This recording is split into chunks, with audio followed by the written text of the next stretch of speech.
1977 के आम चुनाव में हार के साथ ही पंजाब सूबे में भी इंदिरा गांधी को जबरदस्त हार का सामना करना पड़ा था। पंजाब में प्रकाश सिंह बादल के नेतृत्व वाली अकाली दल की सरकार सत्ता में आई। इस हार से निजात पाने के लिए कांग्रेस ने एक ऐसे शख्स का सहारा लिया जिसने 7 साल के भीतर पंजाब के अलावा पूरे देश में उथल पुथल मचा दी थी। इस उथल पुथल की देन रहा ऑपरेशन ब्लू स्टार, जिसने भारतीय राजनीति की धारा ही बदलकर रख दी थी। नमस्कार दोस्तों, के न्यूज में आपका स्वागत है। मैं हूं प्रबुद्ध चौहान और आप देख रहे हैं खास पेशकश राजकाज।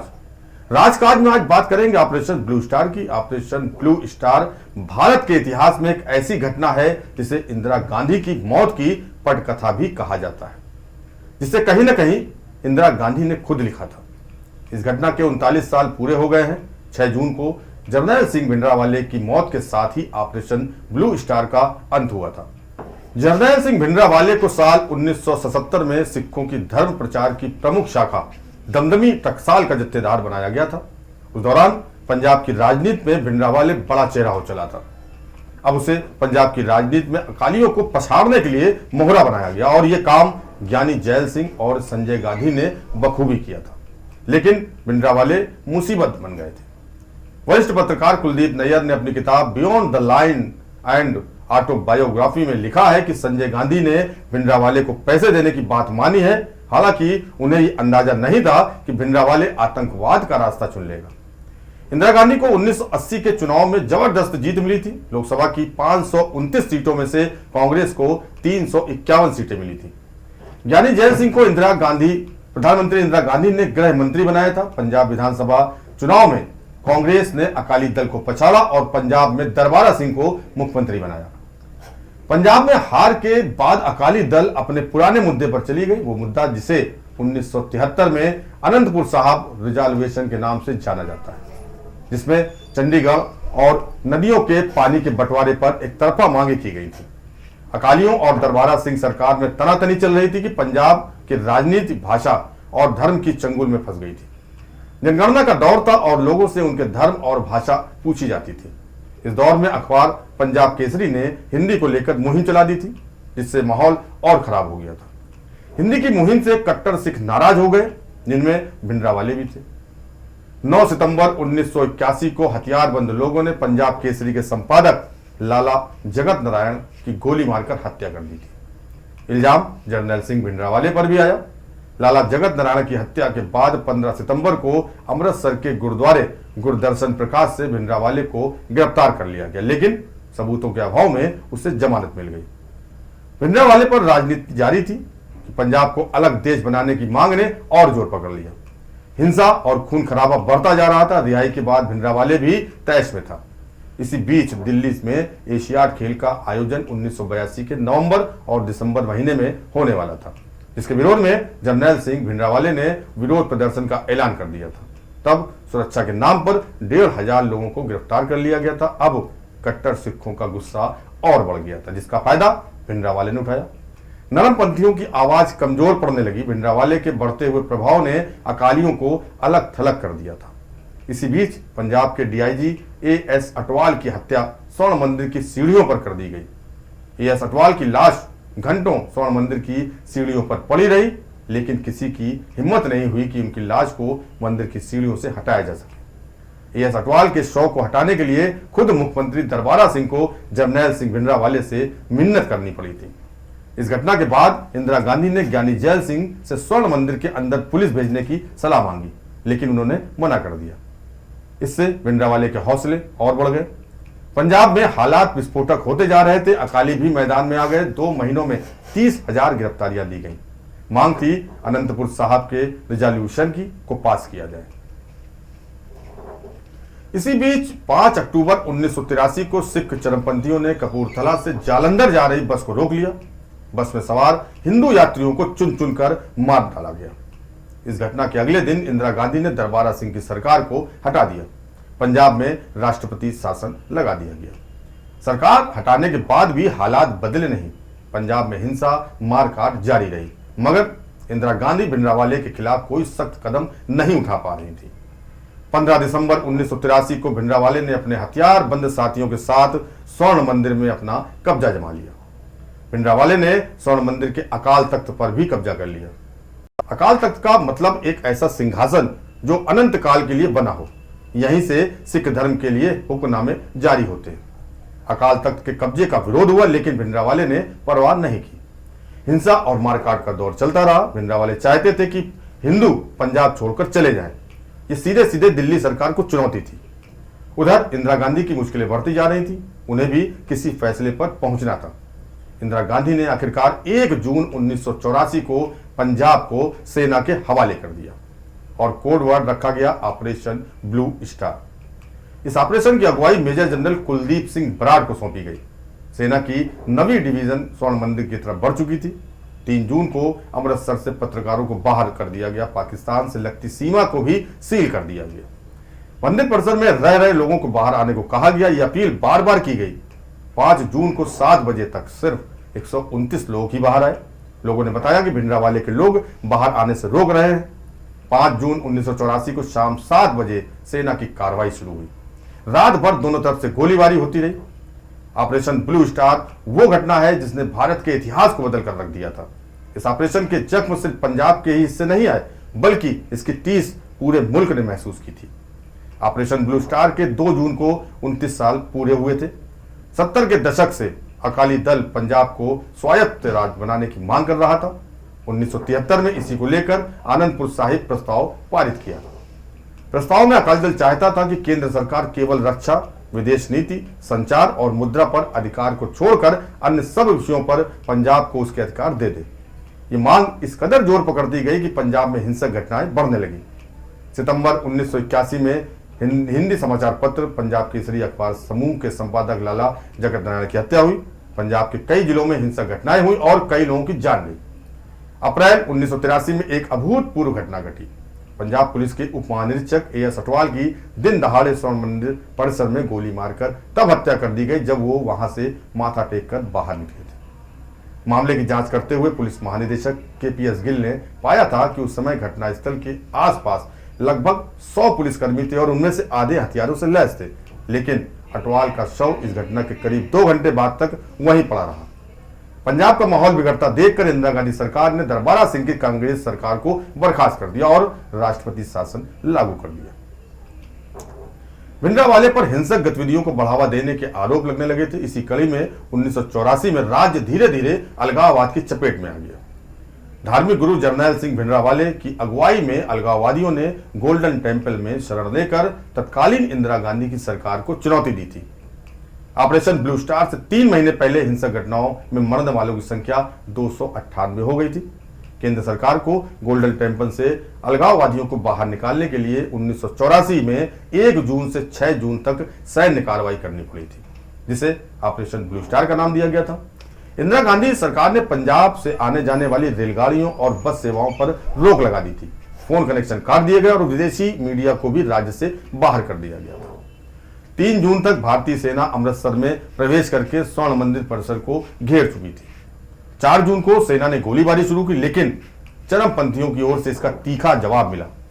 5 जून को बख्तरबंद गाड़ियों और टैंकों का इस्तेमाल किया गया। इस दौरान भीषण खून खराबा हुआ। अकाल तख्त पूरी तरह तबाह हो गया। स्वर्ण मंदिर पर गोलियां दागी गई और ऐतिहासिक दृष्टि से महत्वपूर्ण पुस्तकालय बुरी तरह जल गया। भारत सरकार के मुताबिक श्वेत पत्र के अनुसार 83 सैनिक शहीद हुए और 249 घायल हुए। इस ऑपरेशन में 493 लोगों की भी मौत हुई थी। वहीं 86 लोग घायल हुए थे, लेकिन इन सब आंकड़ों को लेकर अब तक विवाद चल रहा है। 31 मई 1984 की शाम मेरठ में 9 इन्फेंट्री डिवीजन के कमांडर मेजर जनरल कुलदीप बुलबुल बराड़ अपनी पत्नी के साथ दिल्ली जाने की तैयारी कर रहे थे।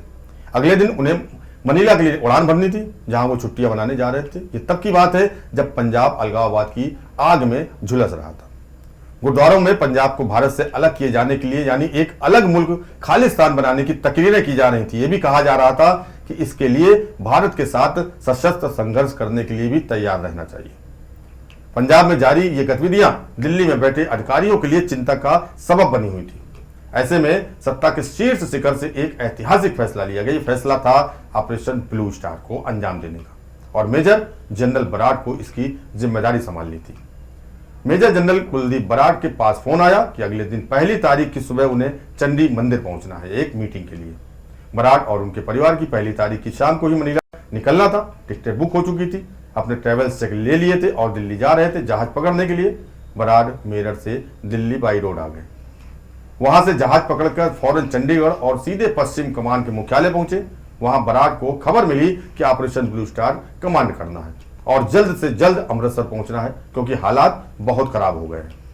भिंडरावाले को कांग्रेसियों ने ही बढ़ावा दिया था। उनको बढ़ावा देने के पीछे मकसद यह था कि अकालियों के सामने सिखों की मांग उठाने वाले किसी ऐसे शख्स को खड़ा किया जाए जो उनको मिलने वाले समर्थन में सेंध लगा सके।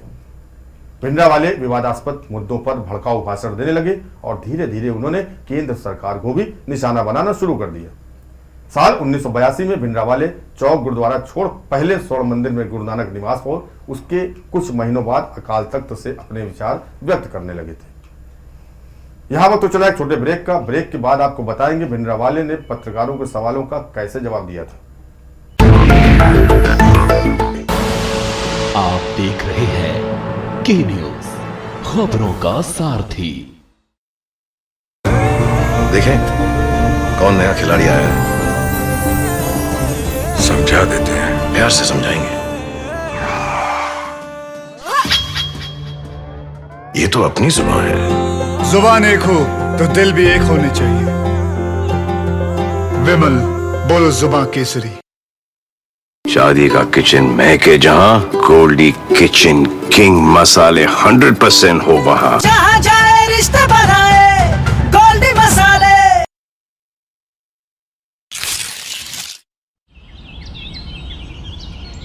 अरे इतनी आसान है क्या खेती? कभी खाद और बीज के खर्चे की चिंता, कभी फसलों के दाम की, ऊपर से बिचौलिए और नजरें गड़ाए बैठे रहते हैं हमारी मेहनत की फसलों पर। अरे क्या आता है हमारे हाथ? एक और कर्जा? बेटा तुम तो खेती का ख्याल अपने दिल से निकाल दो। बाबा, इन 6 सालों में कितना कुछ बदल गया है ना हमारी जिंदगी में। अब ना तो खाद और बीज के खर्च की चिंता है और ना ही फसलों के मिलने वाले दाम हमारी मुस्कान छीनते हैं। और बिचौलिए वो तो ऐसे गायब हो गए जैसे गधे के सर से सींग।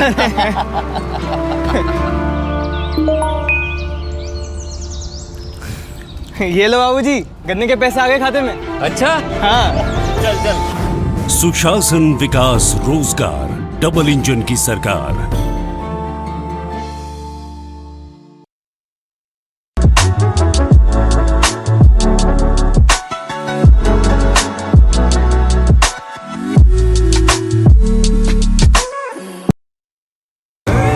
देखें कौन नया खिलाड़ी आया है, समझा देते हैं, प्यार से समझाएंगे।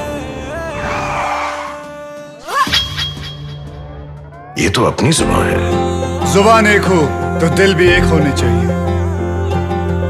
विमल बोलो जुबान केसरी। गोल्डी हिंग का तड़का लगे तो सभी दबा के खाते हैं। गोल्डी हिंग कण कण में जान। आप देख रहे हैं के न्यूज, खबरों का सारथी। ब्रेक के बाद आपका स्वागत है। भिंडरावाले पत्रकारों से बहुत आराम से मिलते थे। भिंडरावाले स्वर्ण मंदिर की छत पर बैठते थे जहां कोई आता जाता नहीं था, बस बंदर ही बंदर घूमते थे। बातों ही बातों में उनसे पूछा गया कि जो कुछ आप कर रहे हैं आपको लगता है कि आपके खिलाफ कुछ एक्शन होगा? उन्होंने कहा, क्या खाक एक्शन होगा? वो छत से इशारा करके दिखाते थे कि सामने खेत है, 7-8 किलोमीटर के बाद भारत पाकिस्तान सीमा है, हम पीछे से निकलकर सीमा पार चले जाएंगे और वहां से छापामार युद्ध करेंगे। भिंडरावाले ये सब कुछ बताते भी थे और ये भी नहीं कहते थे कि इसे छापोगे नहीं। 4 जून 1984 को भिंडरावाले के लोगों की पोजीशन का जायजा लेने के लिए एक अधिकारी को सादे कपड़ों में स्वर्ण मंदिर के अंदर भेजा गया। 5 जून की सुबह जनरल बराड़ ने ऑपरेशन में भाग लेने वाले सैनिकों को उनके ऑपरेशन के बारे में ब्रीफ किया था। 5 तारीख की सुबह 4:30 बजे हर बटालियन के पास गए और जवानों से करीब आधे घंटे बात की। उन्होंने जवानों से कहा था कि स्वर्ण मंदिर के अंदर जाते हुए हमें यह नहीं सोचना है कि हम किसी पवित्र जगह पर जाकर उसे बर्बाद करने जा रहे हैं, बल्कि हमें यह सोचना चाहिए कि हम उसकी सफाई करने जा रहे हैं। जितनी कैजुअलिटी कम हो उतना अच्छा है। बराड़ ने यह भी कहा था कि अगर आप में से कोई अंदर नहीं जाना चाहता है तो कोई बात नहीं, मैं आपके कमांडिंग ऑफिसर से कहूंगा कि आपको अंदर जाने की जरूरत नहीं है और आपके खिलाफ कोई एक्शन नहीं लिया जाएगा। मैं 3 बटालियंस में गया, कोई नहीं खड़ा हुआ। 4th बटालियन में एक सिख ऑफिसर खड़ा हो गया। बराड़ ने कहा कोई बात नहीं, अगर आपकी फीलिंग्स इतनी स्ट्रांग है तो आपको अंदर जाने की जरूरत नहीं है। लेकिन उसने कहा आप मुझे गलत समझ रहे हैं, मैं हूं 2nd लेफ्टिनेंट रैना, मैं अंदर जाना चाहता हूं और सबसे आगे जाना चाहता हूं ताकि मैं अकाल तख्त में सबसे पहले पहुंचकर भिंडरावाले को पकड़ सकूं। मेजर जनरल कुलदीप बराड़ को अंदाजा नहीं था कि अलगाववादियों के पास रॉकेट लॉन्चर भी है। 4th बटालियन के कमांडिंग ऑफिसर से उन्होंने कहा कि उनकी प्लाटून सबसे पहले आगे जाए और अंदर जाए।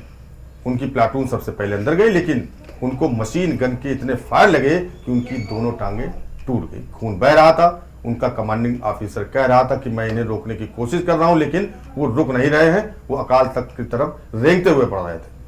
बराड़ ने आदेश दिया था कि उन्हें जबरदस्ती उठाकर एम्बुलेंस में लादा जाए और बाद में उनके दोनों पैर काट दिए गए थे। उनकी बहादुरी के लिए उन्हें अशोक चक्र भी मिला था। ऑपरेशन का नेतृत्व कर रहे जनरल सुंदर जी, जनरल दयाल और जनरल बराड़ की रणनीति थी कि इस पूरी मुहिम को रात के अंधेरे में अंजाम दिया जाए। 10 बजे के आसपास सामने से हमला बोला गया। काली वर्दी पहने 1ली बटालियन और पैराशूट रेजिमेंट के कमांडोज को निर्देश दिया गया था कि वो परिक्रमा की तरफ से बढ़े, दाहिनी ओर मुड़े और जितनी जल्दी संभव हो अकाल तख्त की ओर कदम बढ़ाएं। लेकिन जैसे ही कमांडो आगे बढ़े उन पर दोनों तरफ से ऑटोमेटिक हथियारों से जबरदस्त गोलीबारी की गई। कुछ ही कमांडो इस जवाबी हमले से बच पाए। उनकी मदद करने आए लेफ्टिनेंट कर्नल इसरार रहीम खां के नेतृत्व में 10वीं बटालियन के गार्ड्स ने सीढ़ियों के दोनों तरफ मशीन गन ठिकानों को निष्क्रिय किया, लेकिन उनके ऊपर सरोवर की दूसरी ओर से जबरदस्त गोलीबारी होने लगी। कर्नल इसरार खां ने सरोवर के उस पार भवन पर गोली चलाने की अनुमति मांगी। कर्नल इसरार खां ने सरोवर के उस पार भवन पर गोली चलाने की अनुमति मांगी, लेकिन उसे अस्वीकार कर दिया गया। कहने का मतलब यह था कि सेना को जिस विरोध का सामना करना पड़ा उसकी उन्होंने कल्पना भी नहीं की थी। बराड़ को पहले 45 मिनट में पता चल गया था कि भिंडरावाले की प्लानिंग क्या है। उनके हथियार और उनकी किलेबंदी इतनी मजबूत थी कि इनसे पार पाना आसान नहीं था। वो चाहते थे कि कमांडो अकाल तख्त के अंदर स्टन ग्रेनेड फेंकें। स्टन ग्रेनेड की जो गैस होती है उससे आदमी मरता नहीं है, उसको सिर दर्द हो जाता है, उसकी आंखों में पानी आ जाता है और वो ठीक से देख नहीं सकता, और इस बीच जवान अंदर चले जाते हैं। लेकिन इन ग्रेनेडों को अंदर फेंकने का कोई रास्ता नहीं था। हर खिड़की और दरवाजे पर सैंड बैग लगे हुए थे। ग्रेनेड दीवारों से टकराकर परिक्रमा पर वापस आ रहे थे और जवानों पर उनका असर होने लगा था। सिर्फ उत्तरी और पश्चिमी छोर से ही सैनिकों पर फायरिंग नहीं हो रही थी, बल्कि अलगाववादी जमीन के नीचे मेन होल से निकलकर मशीन गन से फायर करते और अंदर ही गायब हो जाते थे। भिंडरावाले के जनरल शाहबेग सिंह ने अपने लोगों को घुटने के आसपास फायर करने की ट्रेनिंग दी थी, क्योंकि उनका अंदाजा था कि भारतीय सैनिक रेंगते हुए अपने लक्ष्य की ओर बढ़ेंगे, लेकिन कमांडोज बाकायदा चलकर आगे बढ़ रहे थे। यही कारण है कि ज्यादातर सैनिकों को पैरों में गोली लगी। जब सैनिकों का बढ़ना रुक गया तो जनरल बराड़ ने आर्म्ड पर्सनल कैरियर के इस्तेमाल का फैसला किया, लेकिन जैसे ही एपीसी अकाल तख्त की ओर बढ़ा उसे चीन निर्मित रॉकेट लॉन्चर से उड़ा दिया गया। यहां रुकेंगे एक ब्रेक के लिए। ब्रेक के बाद आपको बताएंगे कि कैसे भिंडरावाले ने जवानों पर रॉकेट लॉन्चर से हमला किया और जवान धराशायी होते चले गए। आप देख रहे हैं के न्यूज, खबरों का सारथी। शादी का किचन महके जहां, गोल्डी किचन किंग मसाले 100% हो वहां। जहाँ जाए रिश्ते बनाए गोल्डी मसाले। देखें कौन नया खिलाड़ी आया है, समझा देते हैं, प्यार से समझाएंगे। ये तो अपनी जुबान है। जुबान एक हो तो दिल भी एक होने चाहिए। विमल बोलो जुबान केसरी।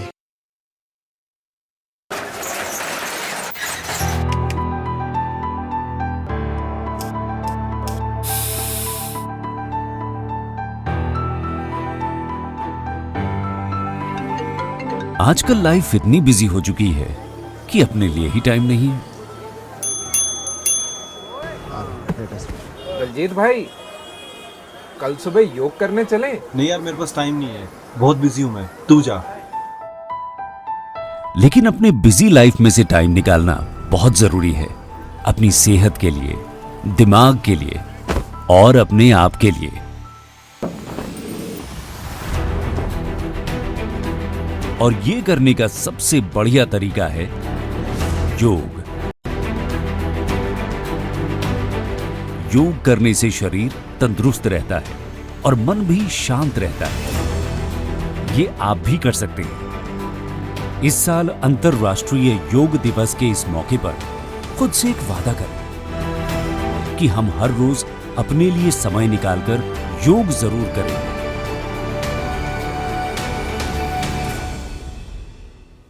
ਪੰਜਾਬੀਓ, ਤੁਹਾਡੀ ਤੰਦਰੁਸਤੀ ਲਈ ਤੇ ਤੁਹਾਡੀ ਚੰਗੀ ਸਿਹਤ ਲਈ ਅਸੀਂ ਪੰਜਾਬ ਦੇ ਵਿੱਚ ਸੀਐਮ ਦੀ ਯੋਗਸ਼ਾਲਾ ਸ਼ੁਰੂ ਕੀਤੀ ਹੈ। ਤੁਸੀਂ ਸਕਰੀਨ ਤੇ ਚੱਲ ਰਹੇ ਨੰਬਰ ਤੇ ਇੱਕ ਮਿਸ ਕਾਲ ਦੇ ਕੇ ਆਪਣੇ ਇਲਾਕੇ 'ਚ, ਆਪਣੇ ਮੁਹੱਲੇ 'ਚ ਯੋਗਾ ਟੀਚਰ ਬੁਲਾ ਸਕਦੇ ਹੋ। ਮੰਨਿਆ ਕਿ ਜ਼ਿੰਦਗੀ ਦੇ ਰੁਝੇਵੇਂ ਵੀ ਇੱਕ ਮਜਬੂਰੀ ਹੈ, ਪਰ ਸਿਆਣੇ ਕਹਿੰਦੇ ਆ ਬਾਕੀ ਦੇ ਕੰਮ ਬਾਅਦ 'ਚ, ਪਹਿਲਾਂ ਸਿਹਤ ਜ਼ਰੂਰੀ ਹੈ।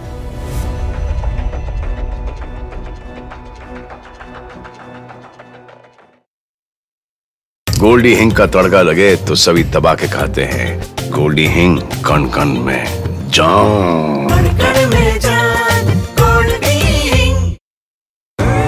देखें कौन नया खिलाड़ी आया है, समझा देते हैं, प्यार से समझाएंगे। ये तो अपनी जुबान है। जुबान एक हो तो दिल भी एक होने चाहिए। विमल बोलो जुबान केसरी। आप देख रहे हैं के न्यूज, खबरों का सारथी। ब्रेक के बाद आपका स्वागत है। जानकार बताते हैं कि एपीसी में अंदर बैठे कमांडोज को प्रोटेक्शन मिल जाता है। भारतीय अधिकारियों की कोशिश थी कि वो जवानों को अकाल तख्त के नजदीक से नजदीक पहुंचा सकें, लेकिन उन्हें पता नहीं था कि भिंडरावाले के पास रॉकेट लॉन्चर्स हैं। उन्होंने रॉकेट लॉन्चर्स फायर कर एपीसी को उड़ा दिया। जिस तरह से चारों तरफ चल रही गोलियों से भारतीय जवान धराशायी हो रहे थे, जनरल बराड़ को मजबूर होकर टैंकों की मांग करनी पड़ी। टैंकों को तब बुलाया गया जब देखा गया कि अकाल तख्त के नजदीक तक भी नहीं पहुंचा जा पा रहा है। अधिकारियों को डर था कि सुबह होते ही हजारों लोग आ जाएंगे, चारों तरफ से फौज को घेर लेंगे। टैंकों का इस्तेमाल ये लोग इसलिए करना चाहते थे कि उनके जिनान बल्ब या हेलोजन बल्ब बहुत शक्तिशाली बल्ब होते थे। उनके जरिए अधिकारी अलगाववादियों की आंखों को चुनियाना चाहते थे ताकि वो कुछ क्षणों के लिए कुछ देख ना पाए और जवान इसका फायदा उठाकर उन पर हमला बोल दें। लेकिन समस्या ये भी थी कि ये बल्ब ज्यादा से ज्यादा 20, 30 से 40 सेकंड जलते थे और फ्यूज हो जाते थे। बल्ब फ्यूज होने के बाद टैंकों को वापस ले जाया गया, फिर दूसरा टैंक लाया गया, लेकिन जब कुछ भी सफल नहीं हो पाया और सुबह होने लगी और अकाल तख्त में मौजूद लोगों ने हार नहीं मानी, तो हुक्म दिया गया कि टैंक के सेकेंडरी आर्मामेंट से अकाल तख्त के ऊपर वाले हिस्से पर फायर किया जाए ताकि ऊपर से गिरने वाले पत्थरों से लोग डरें और बाहर आ जाएं। इसके बाद तो अकाल तख्त के लक्ष्य को किसी और सैनिक लक्ष्य की तरह ही माना गया था। बाद में जब रिटायर्ड जनरल जगजीत सिंह अरोड़ा ने स्वर्ण मंदिर का दौरा किया तो उन्होंने पाया कि भारतीय टैंकों ने अकाल तख्त पर कम से कम 80 गोले बरसाए थे। जनरल बराड़ से जब पूछा गया कि आपको कब अंदाजा हुआ कि जनरल सिंह और भिंडरावाले और जनरल शाहबेग सिंह मार दिए गए हैं, तो बराड़ ने जवाब दिया था, करीब 30-40 लोगों ने दौड़ लगाई बाहर निकलने के लिए। हमें लगा कि लगता है ऐसी कुछ बात हो गई है और फिर फायरिंग भी बंद हो गई। फिर हमने अपने जवानों से कहा कि अंदर जाकर तलाशी लो, तब जाकर उनकी मौत का पता चला। लेकिन अगले दिन कहानियां शुरू हो गई कि वो रात में बचकर पाकिस्तान पहुंच गए। पाकिस्तान टीवी भी अनाउंस कर रहा था कि भिंडरावाले उनके पास हैं और 30 जून को वो उन्हें टीवी पर दिखाएंगे। वो कहते हैं, मेरे पास सूचना और प्रसारण मंत्री HKL भगत और विदेश सचिव रजगोत्रा का फोन आया था कि आप तो बोल रहे हैं कि वो मर चुका है, जबकि पाकिस्तान कह रहा है कि वो जिंदा है। मैंने कहा था भिंडरावाले की पहचान हो गई है, उनका शव उनके परिवार को भी दे दिया गया है और उनके अनुयायियों ने उनके पैर भी छुए हैं, उनकी मौत हो गई है। अब पाकिस्तान जो चाहे वो बोलता रहे उनके बारे में। आपको बता दें कि इस पूरे ऑपरेशन में भारतीय सेना के 83 सैनिक मारे गए थे और 248 अन्य सैनिक घायल हुए थे। इसके अलावा 493 लोगों की मौत की पुष्टि हुई थी। इस घटना से भारत क्या पूरे विश्व में सिख समुदाय की भावनाएं आहत हुई थी। ये भारतीय सेना की सैनिक जीत जरूर थी, लेकिन इसे बहुत बड़ी राजनीतिक हार माना गया था। इसकी टाइमिंग, रणनीति और क्रियान्वयन पर कई सवाल उठाए गए थे और अंततः इंदिरा गांधी को इसकी कीमत अपनी जान देकर चुकानी पड़ी थी। 6 जून को सुबह 5:20 पर यह तय किया गया कि अकाल तख्त में छुपे आतंकियों को निकालने के लिए टैंकों को लगाना होगा। ऑपरेशन के दौरान बहुमूल्य दस्तावेजों और किताबों की लाइब्रेरी में आग लग गई। फायरिंग में चली कई गोलियां हरमंदर साहब की तरफ भी गई। अकाल तख्त को भी भारी नुकसान हुआ। 6 जून को सुबह से शाम गोली चलती रही। देर रात जर्नैल सिंह भिंडरावाले की लाश सेना को मिली थी। 7 जून की सुबह ऑपरेशन ब्लू स्टार खत्म हो गया था। ऑपरेशन ब्लू स्टार में कुल 83 सैनिक मारे गए, जिनमें 3 सेना के अधिकारी भी थे। इसके अलावा 248 घायल हुए। मरने वाले आतंकवादियों और अन्य की संख्या 493 रही थी। घटना के बाद पंजाब का माहौल बेहद तनावपूर्ण था। रक्षा राज्य मंत्री केपी सिंह देव से इंदिरा गांधी को ऑपरेशन सफल होने की जानकारी मिली तो उन्होंने कहा, हे भगवान, ये क्या हो गया। इन लोगों ने तो मुझे बताया था कि इतनी मौतें नहीं होंगी। तो ये था ऑपरेशन ब्लू स्टार की हकीकत, जिसने न केवल देश की दशा और दिशा बदल दी थी, बल्कि उसकी चिंगारी आज भी सुलगती रहती है। खास पेशकश राजकाज मेरे साथ इतना ही। देश और दुनिया की बाकी खबरों को देखते रहिए न्यूज़ इंडिया और मुझे दीजिए इजाजत। नमस्कार।